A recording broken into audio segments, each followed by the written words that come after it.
준비된 영상을 하나 보고 난 다음에 설교를 이어가겠습니다.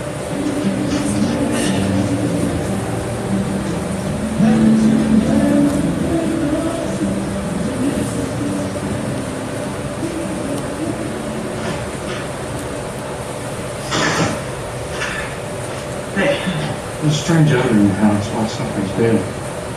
Oh, it's probably me. No, it's in that closet. Something's dead. Yeah, well, I wouldn't know, because I haven't been in there in a long time.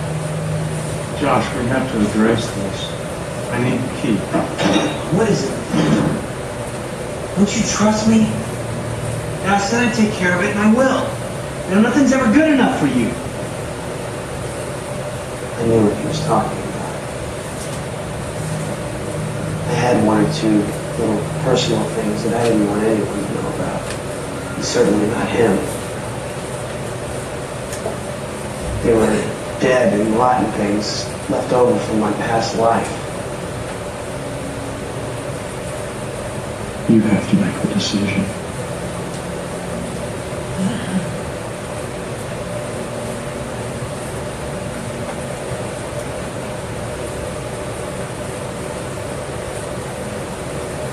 I never wanted you to know what was in that closet. I never wanted anyone to know.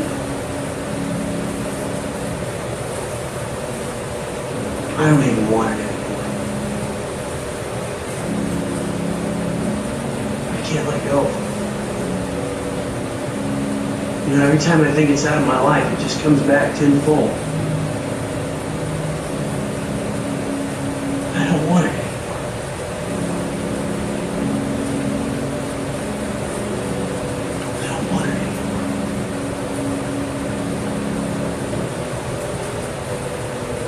I guess I was just afraid.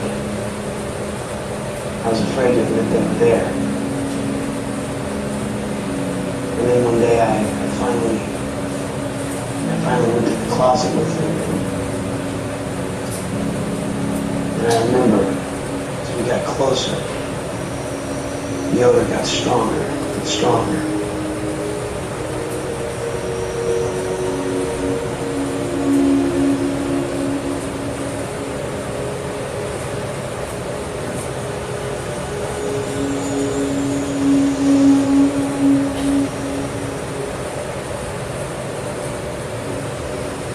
Princess, the kingdom key. Go ahead, use it.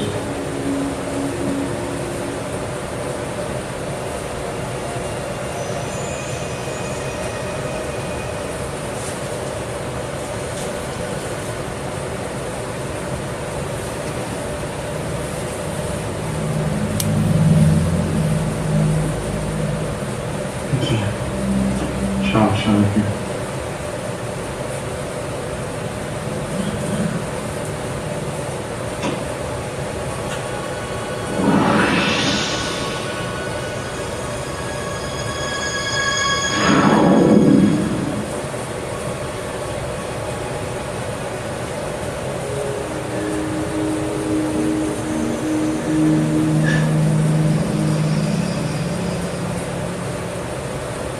You know,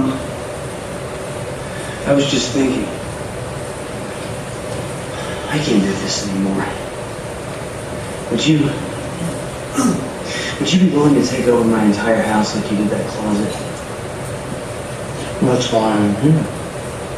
You can't live out the Christian life on your own strength. But Josh, I'm not the owner of the property. When you're ready for the love, it's there by your side.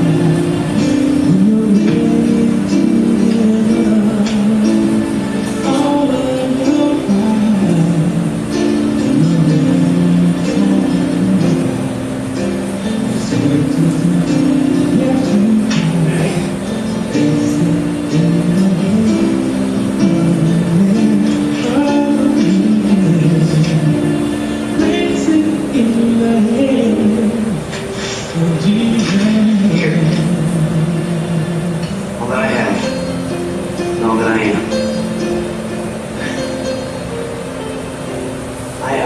unconditionally gave him my life that day. And I give you my word, there is no better way to live a Christian life. Deep peace is settled in me and it's been there ever since. The most incredible thing about Christ is, no matter how many times I mess up, big or small, he still loves me. And he forgives me. So it seems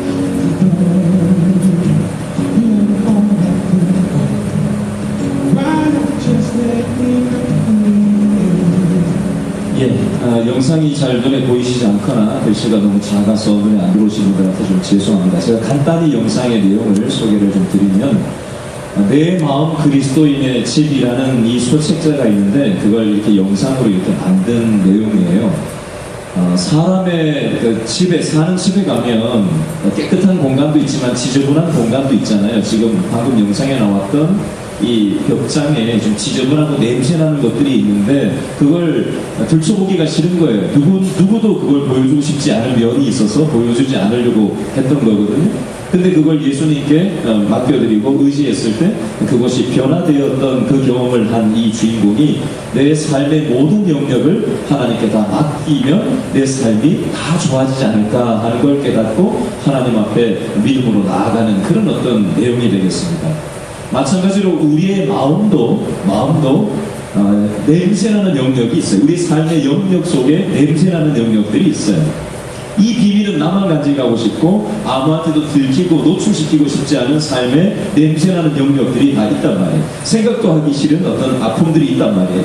그러나 그것들을 하나님 앞에 맡겨드릴 때 하나님께서 그 부분을 변화시키시고 새롭게 하신다라는 그런 핵심 요지의 영상 내용이 되겠습니다. 자, 오늘 설교 제목이 하나님의 집이라고 주보에 나가 있는데 저를 따라서 이렇게 한번 얘기해 보시죠. 내 마음이 하나님의 집입니다. 다시 한번요. 내 마음이 하나님의 집입니다. 아멘. 구약시대 사람들은 무엇이 하나님의 집이라고 생각하면서 신앙생활을 했을까요? 자, 오늘 읽었던 사도행전 7장 44절 말씀을 한 번 더 읽어볼까요? 7장 44절 말씀에 보면 구약시대 중에서도 모세가 이스라엘 백성을 인도했던 이 광야 생활 40년 시절에 무엇이 하나님의 집이라고 그 당시 모세 시대 사람들은 인식했었는지 44절 다 같이 시작. 광야에서 우리 조상들에게 무엇이 증거의 장막이 있었으니 이것은 누구에게요? 모세에게 말씀하신 이가 명하사 그가 본 그 양식대로 만들게 하신 것이라. 아멘. 하나님이 시내산에서 모세에게 명령을 하신 거예요. 십계명을 주시면서 그 십계명을 받아든 모세가 그 시내산에서 내려와서 그 시내산 돌판을 모셔둔 곳을 증거궤라고 하고 그것을 모시고 있는 공간을 이 증거의 장막이라고 부릅니다. 하나님의 말씀을 보관 보존하는 공간이고 거기서 예배를 드렸던 하나님을 만난다라고 하나님이 거기에만 계신다고 생각했던 곳이 바로 증거의 장막. 구약시대에는 요즘처럼 이런 예배당에서 예배드리는 게 아니라 유목민들이니까 텐트를 쳐놓고 거기다가 거기에서 이제 양하고 소 잡고 제사를 지내고 대제사장이 혼자 대표로 지성소에 들어가서 하나님을 독대하고 다시 나오고 했던 것이 구약시대 중에 모세가 이스라엘을 인도했던 시절에 하나님의 집에 대한 그 당시 사람들의 개념이었습니다. 한마디로 얘기하면 이 사람들은요, 이 증거의 장막, 텐트 안에만 하나님이 계신다라고 인식했었습니다. 두 번째, 45절 말씀에 보면 두 인물이 나와요. 여호수아라는 인물하고 다윗이라는 인물이 나오는데, 자, 그 여호수아하고 다윗을 염두에 두시면서 45절 말씀을 읽어볼 텐데요. 이제는 또 다른 시대로 넘어가는 겁니다. 여호수아 시대로부터 다윗 시대는 어땠는지. 45절 시작. 우리 조상들이 그것을 받아 하나님이 그들 앞에서 쫓아내신 이방인의 땅을 점령할 때에 누구요? 여호수아와 함께 가지고 들어가서 누구 때까지요? 다윗 때까지 이르니라. 아멘. 우리 조상들이 무엇을 받아? 증거의 장막. 그것 증거의 장막을 받아 하나님이 그들 앞에서 쫓아내신 이방인의 땅을 점령한다. 이것은 가나안 땅에 들어가서 모세 뒤를 이어서 여호수아가 정복 전쟁을 했잖아요. 가나안 땅에 들어가는 과정 중에. 그래서 모세 이후에 여호수아, 그리고 그 다음에 지도자가 계속 바뀌면서 이제 다윗이 왕이 된 그 시절까지 이스라엘 백성들이 하나님을 만나는 하나님의 집에 대한 개념은 여전히 텐트 안에만 계시는 하나님으로 이스라엘 백성들은 하나님에 대한 개념을, 공간을 인식하고 있었다라는 사실이 되겠습니다. 계속해서 우리 46절, 47절 말씀을 한번 읽어보고 또 설명을 이어가도록 하겠습니다. 46절, 7절 어떤 인물이 나오는지 46절 다윗, 47절 솔로몬이 나오죠. 46, 7절 다 같이 시작. 다윗이 하나님 앞에서 뭘 받았죠? 은혜를 받아 야곱의 집을 위하여 무엇을? 하나님의 처소를 준비하게 하여 달라고 하더니 누가요? 다윗의 아들 솔로몬이 그를 위하여 대신 집을 지었느니라. 이렇게 기록이 되어져 있습니다. 이 내용을 좀 정리를 알기 쉽게 설명을 좀 간단히 하도록 하겠습니다. 여러분, 다윗은 사울 왕의 아들이 아니었습니다. 그 당시 고대 사회에서는 왕 아들이 왕위를 이어받는 게 일반적이었는데, 자기 사울의 왕의 아들도 아닌 다윗을 하나님께서는 양치기를 하고 있는, 자기 집 형제들한테도 밀려있는 별로 귀하게 여겨지지 않고 있는, 아버지한테 인정받지 못하던 그 아들 다윗을 하나님께서는 왕으로 일으켜 세워주십니다. 왕이 그냥 한 방에 된 것이 아니라 이 사울 왕이 잡아 죽이려고 하도 쫓아다녀가지고 오늘은 이쪽 산골로 오늘은 저쪽 산골로 도망 다녔던 것이 도망자 다윗의 삶이었습니다.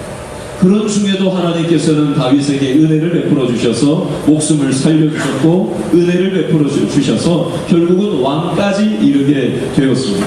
그것이 너무 고맙고 감사해서 하나님 앞에 무언가를 해드리고 싶은데, 자기가 현재 사는 곳은 왕궁에 살고 있고 왕이 됐으니까, 근데 하나님의 집이라고 그 당시 인식하고 있었던 하나님의 집은 초라한 텐트 조각인 거예요. 그 다윗의 입장에서 너무 죄송스럽고 뭔가 이것에 대해서 보답을 하고 싶은 마음에 하나님 앞에 내가 하나님의 성전, 하나님의 집을 지어드리겠습니다, 아주 멋지게 지어드리겠습니다 라고 하면서 얘기하고 있는 내용이 46절 말씀이 되겠습니다. 그랬더니 하나님께서 그거 짓는 것을 허락하셨을까요? 안 하셨을까요? 허락하지 않으셨습니다. 왜 하나님은 다윗이 이렇게 진정성을 가지고 하나님을 위해서 나름 진정성을 가지고 하나님의 지역을 지어 바치려고 하는데 그걸 허락하지 않으셨을까요? 하나님은 사람이 손으로 지으신 집에 갇혀 계시는 하나님이 아니시라는 사실을 말씀하고 싶으셨던 겁니다. 그리고 다윗이 골리앗부터 시작해서 수많은 사람들을 전쟁에서 이기면서 피를 묻혔기 때문도 이 다윗으로부터 성전 짓는 것을 허락하지 않으신 두 가지 이유가 되겠습니다. 그러면 47절에 다윗의 아들내미 솔로몬에게는 성전 짓는 것을 허락하신 것은 왜일까요? 하나님께서는 이제 앞으로 성전 안에만 사시겠다라는 것을 허용하시고 인정하시는 처사이시었을까요? 그건 아닙니다. 그러면 왜 아닌가? 48절부터 50절 말씀을 한번 읽어보고 또 설명을 이어가도록 하겠습니다. 48절부터 50절 다 같이 시작. 그러나 지극히 높으신 이는 손으로 지은 곳에 계시지 아니하시나니 선지자가 말한다. 주께서 이르시되 하늘은 나의 보좌요 땅은 나의 발등상이니 너희가 나를 위하여 무슨 집을 짓겠으며 나의 안식할 처소가 어디냐 이 모든 것이 다 내 손으로 지은 것이 아니냐 함과 같으니라. 아멘. 하나님은 시간과 공간을 초월하시고 이 세상 천지 만물을 창조하신 하나님이셔요. 그런 하나님께서 사람의 손으로 만든 건물 안에 머물러 산다는 것이 이게 말이나 되는 소리입니까? 결국 이렇게 지어진 건물이 예루살렘 성전이었는데요. 이 성전을 짓기 위해서 목재 조달을 위해서 3만 명의 군인이 레바논 백향목 벌목 현장에 투입이 됐고 석재를 채석하기 위해서 8만 명이 동원됐고 성전 공사 현장에 투입된 인구가 7만 명, 공사 감독관만 3,300명, 총 18만 3,300명이 동원돼서 7년 동안 이 공사를 해서 예루살렘 성전이 완공되었습니다. 이 예루살렘 성전 규모가 어느 정도로 크냐면 성전 구역이 가로 300m, 세로 500m 크기입니다. 평수로 따지면 4만 5천 평이었고요. 성전 건물로만 가로 120m, 세로 180m, 바닥 면적만 6,500평짜리였습니다. 당시 사람들이 하나님이 계시는 곳으로 믿었던 이 지성소의 높이만 15층 건물 높이로 이 예루살렘 성전은 지어졌습니다. 성전이 화려한 건물로 변하면서 이스라엘 백성들의 마음속에는 하나님은 성전에만 계시는 고정된 분으로만 인식되게 되었습니다. 여러분 한번 생각해 보세요. 모세 시대에는 광야 생활을 40년 동안 했단 말이에요. 그렇죠? 유목민들이었어요. 목축대를 풀 뜯어 먹이려면 이게 40년 동안 한 자리에서 풀 뜯어 먹일 게 뭐가 얼마나 있겠어요, 그 자리에. 그죠? 그러니까 계속해서 풀 있는 곳으로 이동하면서 40년을 광야에서 생활을 한 거예요. 그러면 목축대만 이동을 하나요? 처자식들만, 가축들만 이동하는 그게 아니잖아요. 이 증거의 잠바, 이 성소도 함께 텐트니까 뜯어가지고 이동하는 거예요. 그 당시만 해도 이스라엘 백성들에게는 이 텐트는 하나님을 만나는 이 공간은 고정된 장소가 아니라 자기들처럼 이동용이라고 생각했어요. 우리가 가는 곳마다 고정되어 있지 않고 항상 왔다 갔다 하는 그런 하나님이라고 인식을 하고 있었는데 이제 보세요. 좀 전에 제가 설명드렸던 예루살렘 성전의 규모가 이거 뜯어가지고 어디다가 옮겨놓을 만한 그런 규모냐. 그죠? 이제는 어디 완전히 고정돼가지고 이사를 절대 못 가는 그런 성전 건물이 되어버렸어요. 근데 이게 하도 화려하고 대단하다 보니까 사람들이 여기에 압도돼가지고 하나님보다 그 건물 자체가 더 크게 보이고 그게 더 중요하게 여기는 그런 마음이 되어버렸습니다. 급기야는 이스라엘 백성들은 점점 더 타락을 해가더니 심지어는 성전, 이 예루살렘 성전 안에서 하나님이 아닌 이방신을 섬기다가 결국 하나님의 심판으로 바벨론이라는 나라에 의해서 나라가 폐망을 하는 결론을 맺게 됩니다. 예루살렘 성전이 건축된 이후 400년이 지났을 때 예레미야 선지자가 충격적인 폭탄 선언을 하는데요. 예레미야 7장 4절을 제가 읽어드리겠습니다. 너희는 이것이 여호와의 성전이라, 여호와의 성전이라, 여호와의 성전이라 3번 반복했어요. 하는 거짓말을 믿지 말라. 예루살렘 성전 400년 전에 지어온 이 예루살렘 성전 껍데기 물리적인 건물은 하나님의 성전이라고 하는 거짓말을 믿지 말라고 예레미야 선지자가 폭탄 선언을 하고 있는 거예요. 그 당시 사람들의 인식 속에는 예루살렘 성전은 하나님을 만나는 곳이고 하나님이 머물러 계시는 곳이라고 당연히 생각하고 있던 그 인식 패러다임을 완전히 뒤집어깨는 폭탄 선언을 예레미야 선지자가 한 거예요. 이 예레미야 선지자의 말을 그 당시 사람들이 아멘 하고 받았을까요? 노멘으로 받았어요. 그리고 선지자를 밀쳐냈어요. 험하게 됐어요. 여러분, 예레미야 선지자 시절에 이스라엘 백성들만 예루살렘 성전을 절대화하고 선지자의 말을 가볍게 여겼을까요? 저와 여러분도 혹시 그러고 신앙생활하고 있지는 않을까요?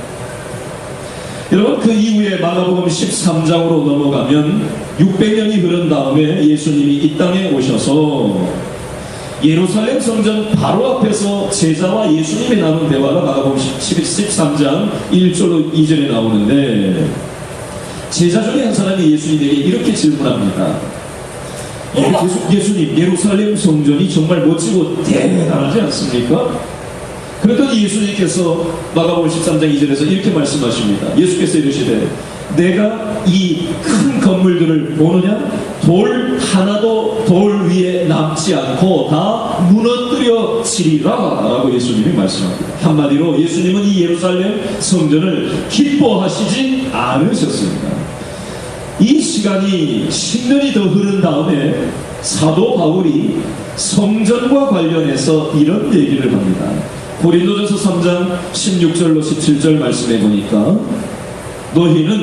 너희가 하나님의 성전인 것과 하나님의 성령이 너희 안에 계시는 것을 알지 못하느냐? 누구든지 하나님의 성전을 더럽히면 하나님이 그 사람을 멸하시리라. 하나님의 성전은 거룩하니 너희도 그러하니라. 아멘. 바울은 예루살렘 성전이 하나님의 성전이 아니라 예수님이 십자가에서 3일 만에 부활하신 것을 믿는 우리들이 바로 하나님의 성전이라고 말을 하고 있습니다. 따라합니다. 우리 몸이 하나님의 성전입니다.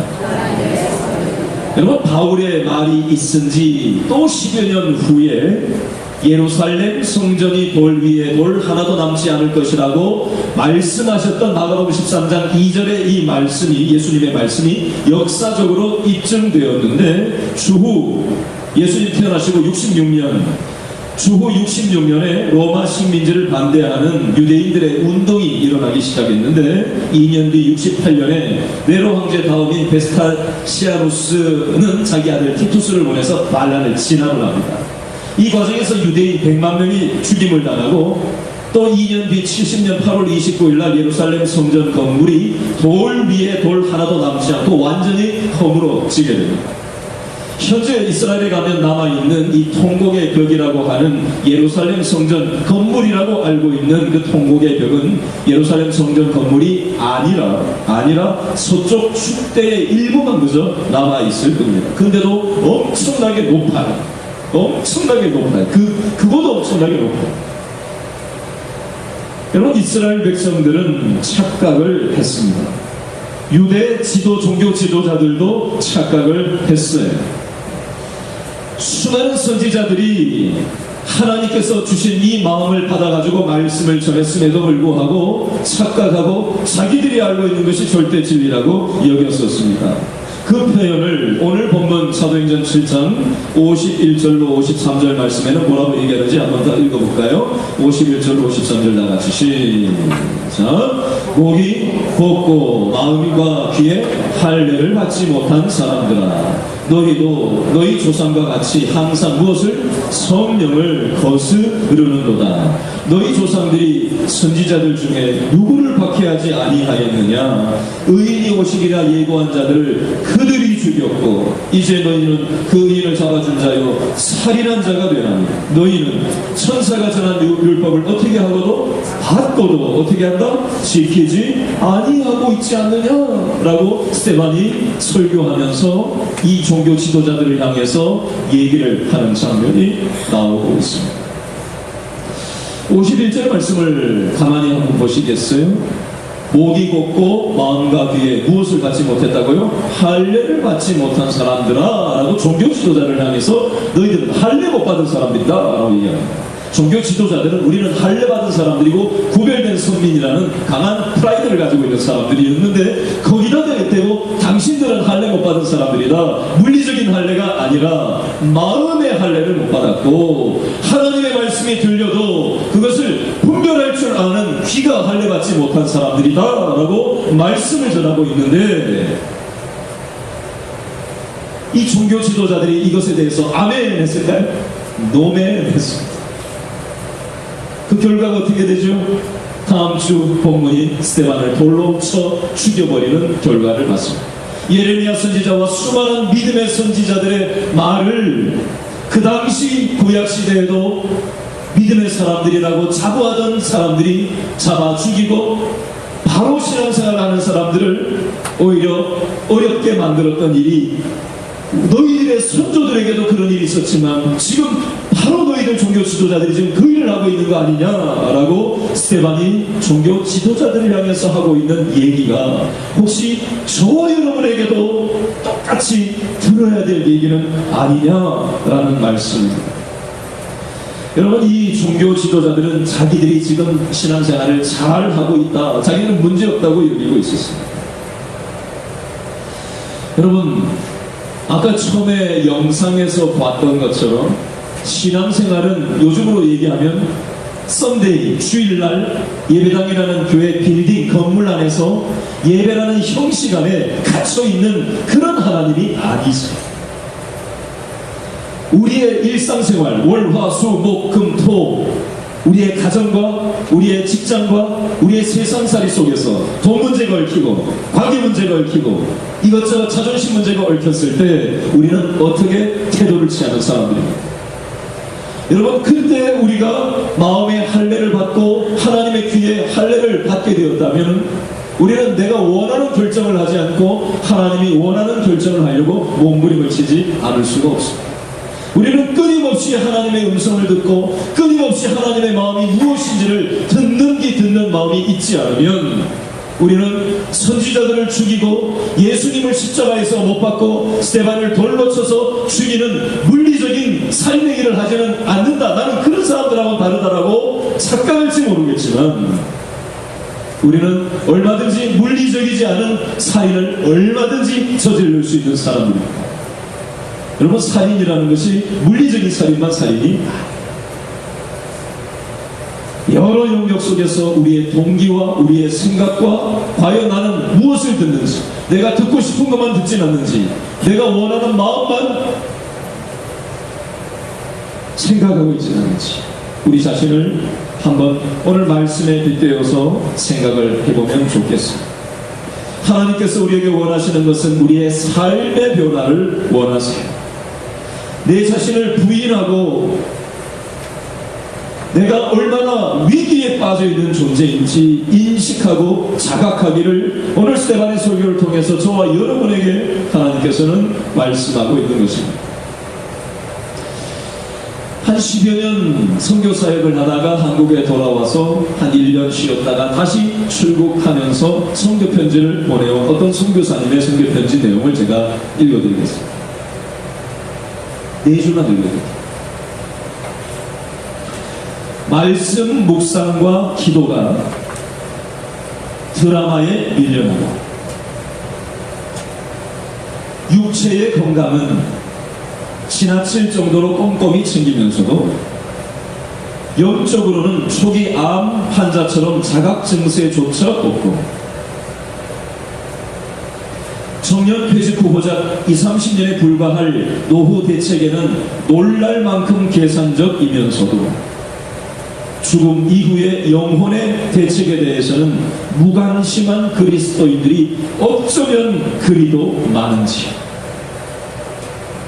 요즘 한국교회의 신앙의 현주소가 이러하지는 않다. 우리의 마음의 주인이 과연 하나님이신지 아니면 내 자신인지, 하나님이 내 인생의 주인 노릇을 하는 시점이 그저 주일날 이 예배 시간 1시간밖에 없는 나머지 시간은 나의 욕망만을 위해서, 나의 목적을 위해서, 내가 원하는 어떤 세워놓은 목표를 이루기 위해서 모든 것이 교통정리되어서 거기에 맞춰지는 그런 삶의 방향성을 가지고 우리가 살아가고 있지는 않는가 한번 돌아봤으면 좋겠습니다. 기도하겠습니다.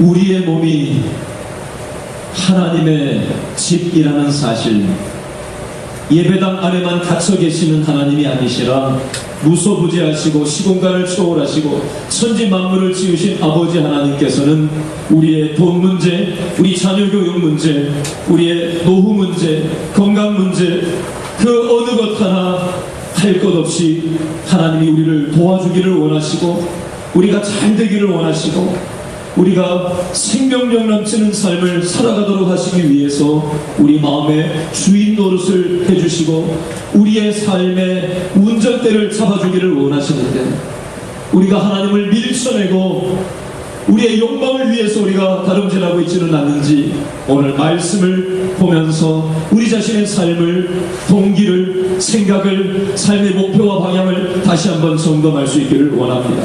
영적으로 초기 암과 같은 그런 둔감한 상태로 우리가 살아가고 있음에도 불구하고 나는 문제없다고 생각하며 우리가 잘못된 방향으로 다름질하고 있지는 않는지 오늘 우리 말씀을 통해서 들려주시는 하나님의 음성을 듣고 우리의 삶의 모습을 점검하는 우리 모든 믿음의 식구들 다 되게 도와 주시옵소서. 모든 것이 하나님의 것인 줄 알아 그 중에 일부를 11조로 감사의 예물로 구제의 예물로 선교의 예물로 하나님 앞에 구별하여 바치고 이 예물이 하나님께만 기쁨이 되는 예물 되게 도와 주옵소서. 죽어있는 영혼을 벌떡벌떡 살리는 예물로 사용되게 도와 주시옵소서.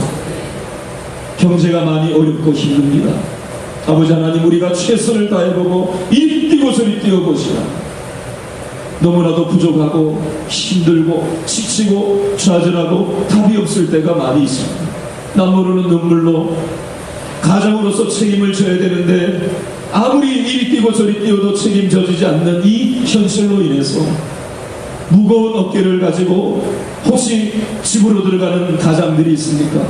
아버지 하나님께서 그 영혼의 눈물을, 남 모르는 눈물을 닦아주시고 사랑하는 아들아 내가 너와 함께하고 있다 말씀하시는 하나님의 음성이 들려지게 도와주옵소서. 하나님, 우리 가정을 불쌍히 여겨주시고 자녀들을 불쌍히 여겨주시고 우리의 건강과 노후를 불쌍히 여겨주셔서 다윗이 죽을 뻔한 고비 속에서 수많은 은혜 체험을 하면서 하나님께 영광 돌리는 축복의 인생으로 살았던 것처럼 우리도 수많은 인생의 어려움이 끊임없이 모양을 바꿔치기면서 달려들지라도 하나님의 은혜를 잊고 은혜를 사모하고 내 마음에 하나님의 주인으로 모시면 하나님이 우리의 모든 것들을 합력하여 선을 이루실 줄로 믿고 믿음으로 나가는 믿음의 식구들 다 되게 도와 주시옵소서. 예수님의 이름으로 기도합니다. 아멘.